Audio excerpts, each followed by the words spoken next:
Trancher, c'était l'objectif du Conseil d'État. Et les sages ont rendu leur verdict. L'arrêté anti-burkini de Villeneuve-Loubet est suspendu.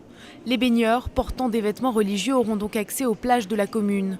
La plus haute juridiction administrative avait été saisie en urgence par le collectif contre l'islamophobie en France et la Ligue des droits de l'homme. Pour eux, ces arrêtés sont contraires aux libertés. Est-ce qu'il y avait une atteinte aux libertés fondamentales? Le Conseil d'État a répondu oui, il y a une atteinte disproportionnée à la liberté de religion.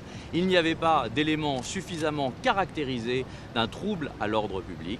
Et le Conseil d'État, dans ces conditions, dans la lignée de ses précédents, dans la suite de sa jurisprudence habituelle, a décidé que le maire n'avait pas les pouvoirs, dans ces conditions, de restreindre la liberté religieuse. Cette décision concerne uniquement Villeneuve-Loubet, mais une trentaine d'autres communes a également pris des arrêtés anti-burkini.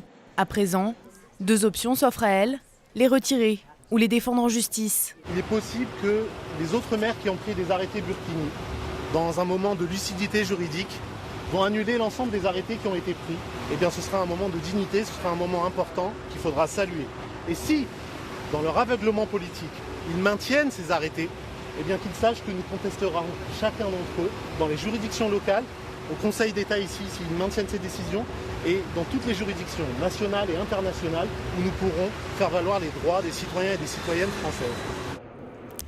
Côté politique, le débat est loin d'être terminé. Si la gauche se dit soulagée, la droite, elle, réitère sa volonté de légiférer, en proposant une loi interdisant le maillot de bain islamique à l'échelle nationale.